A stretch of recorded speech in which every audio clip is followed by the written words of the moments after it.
that shows up at a specific time every day, and it tends to be end of the day, tends to be sort of in that 4 to 6, 4 to 8 time range, tends to be very cyclical on a 24-hour cycle. All right, here's the thing about colic.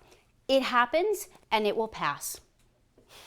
And what I want you to understand about colic is that a lot of times what this child is telling you is that they are actually a little more highly reactive than other babies. We know definitively that about 1 out of 5 babies can be defined as sort of what we call highly reactive, which essentially sort of means a little bit more oversensitive.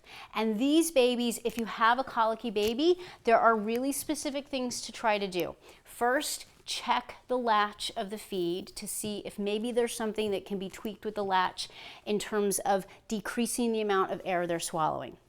The other thing is decreasing stimulus. Sometimes with colicky babies, as much as I advocate for responding to the needs of a baby, sometimes a highly reactive child is getting overstimulated by the touch and the soothing and the feeding. And so sometimes putting them down and giving them some dark and some quiet will actually calm them down. All right, in terms of they need to sort it out for themselves. All right, so it's another thing to try. If they're working themselves into an even bigger tizzy, then we need to respond.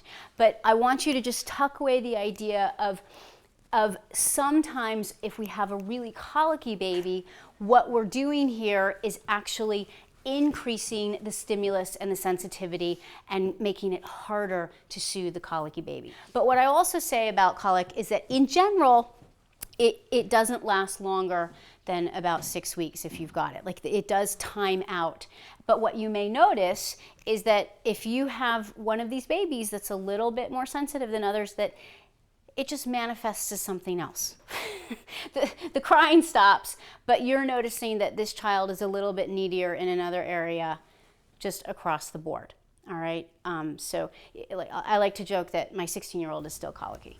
You know, he was very colicky, and yeah, the crying stopped, but he can still definitely be colicky about various things in various moments.